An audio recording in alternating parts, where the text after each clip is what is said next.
Ginataang gabi na may suso o bagungon. Tanggalin ang dulo ng mga suso gamit ang matibay na kutsilyo upang mas madaling sipsipin ang laman nito.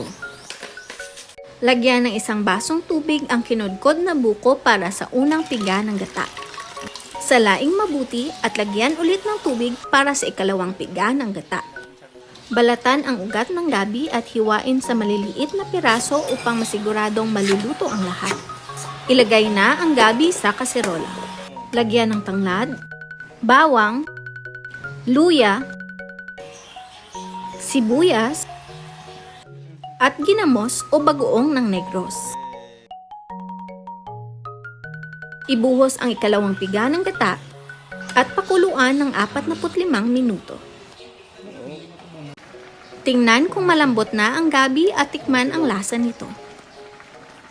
Ibuhos ang unang piga ng gata, ilagay ang mga suso at pakuluan ng 20 minuto.